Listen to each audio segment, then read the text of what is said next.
Hello the student of class 8 देखो তোমরা 20 অধ্যায়ের আজকে মানে এর আগের উপপাদ্য অর্থাৎ 12 নম্বর উপপাদ্যটা তোমরা দেখেছো কিভাবে মানে প্রমাণ করা হয়েছে সেটা তোমরা ভালোভাবে দেখেছো এবং প্রয়োগগুলোও দেখেছো। আশা করি তোমরা সমস্তগুলোই বুঝতে পেরেছো। আজকে আমি কোষে দেখি 20.2 এর অঙ্কগুলো মানে করছি। দেখো 1 নাম্বার কি বলা আছে, নিচের বহুভুজগুলির অন্তঃকোণগুলির সমষ্টি লিখি, অর্থাৎ অন্তঃকোণগুলির সমষ্টি বের করতে হবে। তোমরা তো এর আগের মানে প্রয়োগগুলাই দেখেছো অন্তঃকোণের সমষ্টি কিভাবে বের করতে হয়। তাহলে আজকে দেখো এখানে কি বলেছে, একে রয়েছে পঞ্চভুজ, 2 রয়েছে ষড়ভুজ, 3 রয়েছে সপ্তভুজ, আর 4 রয়েছে অষ্টভুজ, 5 রয়েছে দশভুজ এবং 6 রয়েছে বহুভুজ যার বাহুর সংখ্যা হচ্ছে 12টি। তাহলে দেখো এখানে একে রয়েছে যে পঞ্চভুজের অন্তঃকোণগুলির সমষ্টি equal to 2 into n-2 into সমকোণ অর্থাৎ 90 ডিগ্রি। ওখানে ছিল সমকোণ, সূত্রটি রয়েছে সমকোণ অর্থাৎ এখানে হবে 90 ডিগ্রি। সমকোণ মানে হচ্ছে 90 ডিগ্রি। তাহলে এখানে n হচ্ছে বাহুর সংখ্যা, এখানে আমি একটু লিখে দিচ্ছি n ইকুয়াল টু বাহুর সংখ্যা।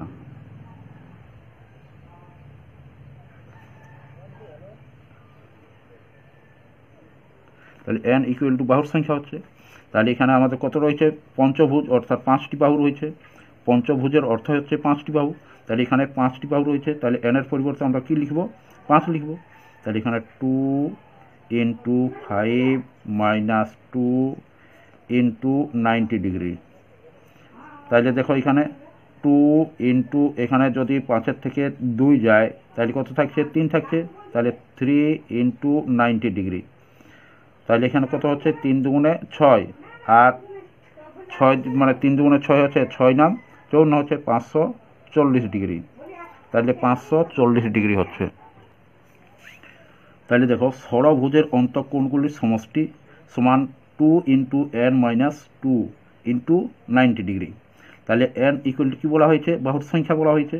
তাহলে এখানে বাহুর সংখ্যা কত হবে, ষড়ভুজ অর্থাৎ 6, ষড় অর্থাৎ হচ্ছে 6। তাহলে এখানে 6টি বাহু রয়েছে, তাহলে 6টি বাহু রয়েছে, তাহলে কী হবে 2 ইন্টু 6 মাইনাস 2 ইন্টু 90 ডিগ্রি। অর্থাৎ এখানে 6টি বাহু ধরা হয়েছে, ষড়ভুজ 6টি বাহু থাকে, সেই জন্যে এখানে 6 লেখা হয়েছে এনের পরিবর্তে। তাহলে কত হচ্ছে 2 ইন্টু 6 থেকে যদি 2 যায় তাহলে কত হবে 4, তাহলে 4 ইন্টু 90 ডিগ্রি। তাহলে কত হচ্ছে, এখানে হচ্ছে 4 নং 36, 36 দুগুণে 72, তাহলে এখানে হচ্ছে 720 ডিগ্রি। আশা করি তোমরা বুঝতে পেরেছো। তাহলে এইভাবে বাকি যেগুলো রয়েছে সেই কোণগুলো তোমরা বের করে নিও। এরপর দেখো 2-এর দাগে কি রয়েছে, 2-এর দাগে রয়েছে একটি চতুর্ভুজের 3টি কোণের পরিমাণের যথাক্রমে 104.5 ডিগ্রি, 65 ডিগ্রি এবং 72.5 ডিগ্রি। চতুর্থ কোণটির পরিমাপ লিখি। তাহলে চতুর্থ কোণটির পরিমাপ আমাদেরকে লিখতে হবে। এখানে কি বলেছে, চতুর্ভুজের 3টি কোণ দেওয়া রয়েছে। তাহলে চতুর্ভুজ অর্থাৎ 4টি বাহু রয়েছে। তাহলে প্রথমে আমরা বের করে নিচ্ছি যে চতুর্ভুজের মোট কোণের সমষ্টি কত হবে, অন্তঃকোণগুলির সমষ্টি কত হবে। তারপরে এই 3টি কোণের যোগফল করে ওই মোট যেটা বের হবে তার থেকে বাদ দিয়ে দিব, তাহলে আমাদের চতুর্থ কোণটির মান বের হয়ে যাবে। তাহলে দেখো কিভাবে করছি। তাহলে দেখো চতুর্ভুজের অন্তঃকোণগুলির সমষ্টি equal to 2 into n-2 into 90 degree. তাহলে এখানে n অর্থাৎ বাহুর সংখ্যা রয়েছে, তাহলে এখানে বাহুর সংখ্যা কত হবে, চতুর্ভুজ অর্থাৎ 4টি বাহু রয়েছে, তাহলে কত হচ্ছে এখানে দেখো 2 ইন্টু 4-2 ইন্টু 90 ডিগ্রি। তাহলে কত হচ্ছে এখানে দেখো 2 ইন্টু 4-এর থেকে যদি 2 যায় তাহলে 2 থাকে, তাহলে 2 ইন্টু 90 ডিগ্রি। অর্থাৎ এখানে হচ্ছে আমাদের 2 দুগুণে 4, 4 নং 36, 360 ডিগ্রি। অর্থাৎ চতুর্ভুজের অন্তঃকোণগুলির মান হচ্ছে 360 ডিগ্রি। আর এখানে 3টি কোণের পরিমাপ দেওয়া আছে, অতএব চতুর্ভুজের কোণ 3টির পরিমাপ ইকুয়াল টু তাহলে দেখো এখানে চতুর্ভুজের 3টি কোণের পরিমাপ মানে লিখে নিয়েছি 104.5 degree plus 65 degree plus 72.5 degree. তাহলে দশমিকের যোগ কীভাবে করতে হয় সেটা তোমাদেরকে এখানে দেখিয়ে দিচ্ছি। এখানে দেখো 104.5 ডিগ্রি লিখেছি, এখানে 65 ডিগ্রি রয়েছে, অর্থাৎ দশমিকের পূর্বে রয়েছে পূর্ণ সংখ্যাটা, কিন্তু এখানে দশমিকের পরে কোনো সংখ্যা নেই, তাহলে দশমিকের পরে আমরা এখানে একটা শূন্য নিয়ে নিচ্ছি 0।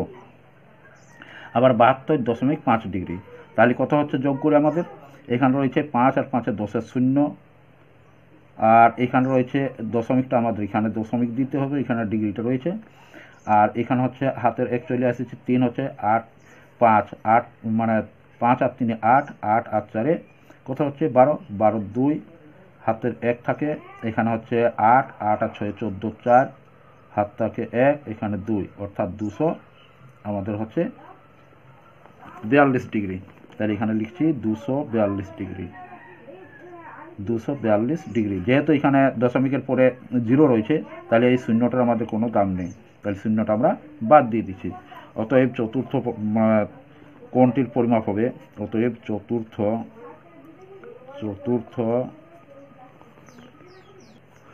তাহলে দেখো চতুর্থ কোণটির পরিমাপ হবে 360 ডিগ্রি, অর্থাৎ চতুর্ভুজের যে কোণগুলো রয়েছে অন্তঃকোণের সমষ্টি হচ্ছে 360 ডিগ্রি। তাহলে সেই 360 ডিগ্রিটা এখানে লেখা হয়েছে, আর এই 3টি কোণের পরিমাপ যেটা রয়েছে 242 ডিগ্রি, সেই 242 ডিগ্রিটা বাদ দেওয়া হচ্ছে, তাহলে চতুর্থ কোণটির পরিমাপটা আমরা পেয়ে যাচ্ছি। তার জন্য এখানে চতুর্থ কোণটির পরিমাপটা কত হবে দেখো 360 মাইনাস 242, তাহলে 2 আছে কত দিলে 10 বলাবে 8, এখানে হাতে 1 চলে আসছে, তাহলে 5 হচ্ছে 5 আছে কত দিলে 6 বলাবে 1, এরপর এখানে আছে আমাদের কত 2 রয়েছে, 2 আছে কত দিলে 3 বলাবে, তাহলে 1 অর্থাৎ 118 ডিগ্রি। তাহলে 118 ডিগ্রি আমার চতুর্থ কোণটির পরিমাপ পেয়ে গেলাম, এটা হবে অ্যান্সার। এরপর দেখো 3-এর দাগে কি রয়েছে, একটি পঞ্চভুজের 4টি কোণের পরিমাপ যথাক্রমে 65 ডিগ্রি 89 ডিগ্রি 132 ডিগ্রি এবং 116 ডিগ্রি। পঞ্চম কোণটির পরিমাপ লিখি। তাহলে পঞ্চম কোণটির পরিমাপ আমাদেরকে বের করতে হবে। তাহলে প্রথমে আমরা পঞ্চভুজের কোণের অন্তঃকোণের সমষ্টি কত সেটা প্রথমে আমরা বের করে নিই। তাহলে দেখো এখানে পঞ্চভুজের অন্তঃকোণগুলির সমষ্টি equal to 2 into n-2 into 90 degree. তাহলে এখানে এর মান কত হচ্ছে, অর্থাৎ বাহুর সংখ্যা হবে, তাহলে এখানে কত বলা আছে বাহুর সংখ্যা, পঞ্চভুজ অর্থাৎ বাহুর সংখ্যা হবে 5টি, তাহলে 2 ইন্টু 5 মাইনাস 2 ইন্টু 90 ডিগ্রি। তাহলে দেখো এখানে 5-এর থেকে 2 যদি যায় তাহলে কত হবে 2 ইন্টু 3 ইন্টু 90 ডিগ্রি। তাহলে দেখো এখানে হচ্ছে 3 দুগুণে 6 6 নাম 54 অর্থাৎ 540 ডিগ্রি। তাহলে 540 ডিগ্রি আমরা পঞ্চভুজের অন্তঃকোণের সমষ্টি পেয়ে গেছি 540 ডিগ্রি। এরপর আমরা দেখে নিই যে অন্তঃকোণগুলি যে 4টি কোণের পরিমাপ দেওয়া আছে তাদের যোগফল কত হচ্ছে, তার থেকে এর থেকে ওই 4টি কোণের পরিমাপটা যদি বাদ দিয়ে দিই তাহলে আমরা পেয়ে যাব। তাহলে দেখো পঞ্চভুজটির 4টি কোণের সমষ্টি হচ্ছে আমাদের 65 degree plus 89 degree plus 132 degree plus 116 degree equal to হচ্ছে 402 ডিগ্রি। এই 402 ডিগ্রি আমরা যদি 540 ডিগ্রি থেকে বাদ দিই তাহলে পঞ্চম কোণটির পরিমাপটা আমরা পেয়ে যাব। অতএব পঞ্চম কোণটির পরিমাপ হবে, তাহলে দেখো পঞ্চম কোণটির পরিমাণ হচ্ছে 540 ডিগ্রি মাইনাস 402 ডিগ্রি বিয়োগ করে আমার হয়েছে 138 ডিগ্রি। তাহলে এটা হবে অ্যান্সার। এরপর দেখো 4-এর দাগে একটি কুব্জ চতুর্ভুজের 3টি কোণের পরিমাপ যথাক্রমে 68 ডিগ্রি 70 ডিগ্রি এবং 75 ডিগ্রি হতে পারে কিনা লিখি। তাহলে একটি কুব্জ চতুর্ভুজের অর্থাৎ চতুর্ভুজের পরিমাপটা তোমরা দেখলে যে কতটা হবে। আচ্ছা আরেকবার বের করে দিচ্ছি। তাহলে 3টি কোণের পরিমাপ এখানে দেওয়া রয়েছে। তাহলে প্রথমে চতুর্ভুজটির আমরা অন্তঃকোণগুলির সমষ্টি বের করে নিচ্ছি, তারপরে এগুলো যোগ করে ওই চতুর্ভুজের অন্তঃকোণগুলির সমষ্টির থেকে বাদ দিব, তাহলে কত হবে, অর্থাৎ চতুর্থ কোণটির পরিমাপ কত হবে তাহলে আমরা বিচার করতে পারবো যে আঁকা সম্ভব হবে কি হবে না। তাহলে দেখো কিভাবে অঙ্কটা করছি। তাহলে দেখো চতুর্ভুজের অন্তঃকোণগুলির সমষ্টি হচ্ছে 360 ডিগ্রি। এর আগে আমি বের করে দিয়েছিলাম, এখানে দেখো এখানে যখন বের করেছিলাম চতুর্ভুজের অন্তঃকোণগুলির সমষ্টি হয়েছে 360 ডিগ্রি। তাহলে সেই 360 ডিগ্রিটা মানে আর বের না করে একেবারে ডাইরেক্ট আমি 360 ডিগ্রিটা লিখে দিয়েছি। তাহলে 360 ডিগ্রি হয়েছে এবং চতুর্ভুজের কোণ তিনটির পরিমাপ দেওয়া আছে, তাহলে কোণ তিনটির যোগফল ইকুয়াল টু হয়েছে 213 ডিগ্রি। তাহলে এই 213 ডিগ্রি আবার এই 360 থেকে যদি বাদ দিই তাহলে চতুর্থ কোণটি পেয়ে যাব। অতএব চতুর্থ কোণটির পরিমাণ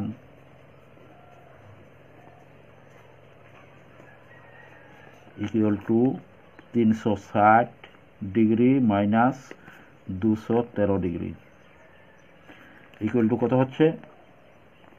ইকুয়াল টু হচ্ছে আমাদের 2 অর্থাৎ 147 ডিগ্রি। 147 ডিগ্রি তোমরা বিয়োগটা করে নিও, বিয়োগফল হবে 147 ডিগ্রি। তাহলে দেখো এখানে আমাদের একটা চতুর্ভুজ রয়েছে, এইখানে চতুর্ভুজটা যদি ধরা হয় এইখানে, তাহলে আমাদের কি হচ্ছে এই যে 100 মানে আমাদের কত হচ্ছে 47 ডিগ্রি, অর্থাৎ এইখানে হচ্ছে আমাদের কত ডিগ্রি, এইখানে আমাদের ধরে নিচ্ছি যে 65 ডিগ্রি, এই 68 ডিগ্রি রয়েছে 68 ডিগ্রি, এইখানে 70 ডিগ্রি, এইখানে 75 ডিগ্রি, আর এইখানে হচ্ছে 147 ডিগ্রি, অর্থাৎ 147 ডিগ্রি। এখানে আমাদের যদি চলে যায় এইদিকে তাহলে আমাদের টোটাল কত হচ্ছে, এইখানের কোণটা প্লাস এইখানের কোণটা, এই দুটো কোণের সমষ্টি যদি 180 ডিগ্রি হয় তাহলে আমরা অঙ্কন করতে পারবো। আর যদি 180 ডিগ্রির থেকে পার হয়ে যায় তাহলে কিন্তু অঙ্কন করা সম্ভব নয়। অর্থাৎ আমরা জানি একটা সরলরেখা সমান 180 ডিগ্রি। তাহলে এই যে চতুর্ভুজটা রয়েছে, এই চতুর্ভুজের এই যে বাহুটা রয়েছে, অর্থাৎ এখানে আমি নাম দিয়েছি তাহলে তোমরা আরও ভালো বুঝতে পারবে। সি ডি অর্থাৎ এ বি সি ডি একটি চতুর্ভুজ, সেই চতুর্ভুজের 68 ডিগ্রি হচ্ছে এ কোণটা, 70 ডিগ্রি হচ্ছে বি কোণটা, 80 কোণটা 75 ডিগ্রি। আর আমরা বের করলাম যে চতুর্থ কোণটি কত, চতুর্থ কোণটি আমরা ডি অর্থাৎ ডি কোণটি আমরা পেয়েছি 147 ডিগ্রি। তাহলে ডি কোণটা আমরা 147 ডিগ্রি পেয়েছি, তাহলে অঙ্কন করা সম্ভব হচ্ছে। কারণ আমাদের যদি এই এ ডি বাহুকে আমরা যদি এদিকে বর্ধিত করি তাহলে এইখানে কত ডিগ্রি হবে, অর্থাৎ এইখানের যে একটা কোণ উৎপন্ন হচ্ছে সেই কোণটা প্লাস এইখানের যে একটা কোণ হচ্ছে সেই কোণটা, এই দুটো কোণের সমষ্টি কত হয় আমাদের 180 ডিগ্রি হয়। তাহলে 180 ডিগ্রির থেকে নিচে রয়েছে, তাহলে আমাদের চতুর্ভুজটা অঙ্কন করা সম্ভব।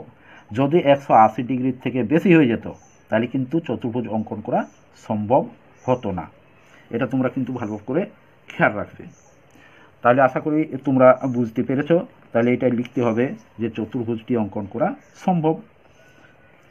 তাহলে হ্যাঁ লিখে দিচ্ছি, অতএব সম্ভব অঙ্কন করা সম্ভব, অঙ্কন করা সম্ভব। এরপর দেখো 5 দাগে একটি কুব্জ ষড়ভুজের 5টি কোণের সমষ্টি যথাক্রমে 120 ডিগ্রি, 70 ডিগ্রি, 95 ডিগ্রি, 78 ডিগ্রি এবং 160 ডিগ্রি হতে পারে কি না লিখি। তাহলে একটি কুব্জ ষড়ভুজের, এখানে দেখো ষড়ভুজ বলা আছে, আগেরটাতে ছিল চতুর্ভুজ, এখানে বলা রয়েছে ষড়ভুজ। তাহলে ষড়ভুজের প্রথমে আমাদের কত হবে অন্তঃকোণগুলি সমষ্টি বের করে নিতে হবে, তারপরে এগুলো যোগফল করে ওটার থেকে বাদ দিলে আমরা পেয়ে যাব। তাহলে দেখো আমরা যখন বের করেছি ষড়ভুজের, প্রথমে তোমরা দেখেছো যে ষড়ভুজের কত হচ্ছে সেটা তোমরা প্রথমে দেখেছো, আমি ডাইরেক্ট সেটা লিখে দিব, তোমাদেরকে একবার দেখিয়ে দিচ্ছি। তাহলে মানে এই 5 দাগেরটা দেখো কিভাবে করা হচ্ছে। তাহলে দেখো তোমরা ওই 1, 2 দাগেরটা যেটা করে দিয়েছিলাম যে ষড়ভুজের অন্তঃকোণগুলির সমষ্টি এখানে বের করেছিলাম, তোমরা আশা করি বুঝেছো দেখেছো। তাহলে কত বের হয়েছিল, 720 ডিগ্রি বের হয়েছিল। তাহলে আমি আর বের না করে সরাসরি 720 ডিগ্রি আমি ষড়ভুজের অন্তঃকোণগুলির সমষ্টি ইকুয়াল টু 720 ডিগ্রি লিখে দিচ্ছি। তাহলে দেখো এখানে আমি লিখে নিয়েছি ষড়ভুজের অন্তঃকোণগুলি সমষ্টি ইকুয়াল টু হচ্ছে 720 ডিগ্রি। আবার ষড়ভুজের 5টি কোণের যোগফল সমান হচ্ছে 120 plus 70 plus 95 plus 78 plus 160 degree, অর্থাৎ টোটাল হচ্ছে আমার 523 ডিগ্রি। তাহলে এই 523 ডিগ্রি আমাদের ষড়ভুজ রয়েছে, তাহলে আমাদের 5টি কোণের পরিমাপ দেওয়া আছে, তাহলে ষষ্ঠ কোণটি মানে পরিমাপটা কত হবে সেটা আমরা বের করে নিচ্ছি। তাহলে দেখো ষষ্ঠ কোণের পরিমাণ হচ্ছে 720 মাইনাস 523 ডিগ্রি। তাহলে এই 523 ডিগ্রি যদি আমরা 720 থেকে বিয়োগ দিই তাহলে বিয়োগফল হচ্ছে আমার 197 ডিগ্রি। অর্থাৎ এর আগে আমি যেটা বললাম যে যদি আমাদের মানে 180 থেকে পার হয়ে যায় তাহলে কিন্তু অঙ্কন করা সম্ভব হবে না, কারণ আমরা জানি 180 ডিগ্রি ইকুয়াল টু আমাদের এখানে একটা সরলরেখা অঙ্কন করতে পারবো।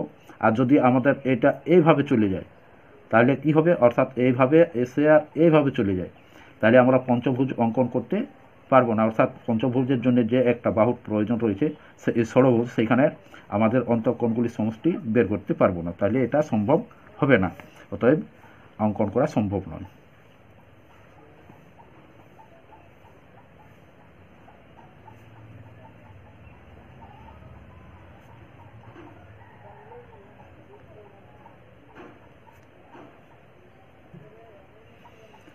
এটা হলো অ্যান্সার।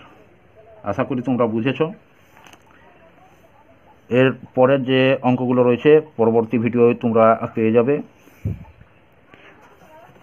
আর আজ এইখানে শেষ করছি, অর্থাৎ 6 থেকে যেটা রয়েছে সেই 6 থেকে পরবর্তীগুলো আমরা পরের ভিডিও আলোচনা করে দিব।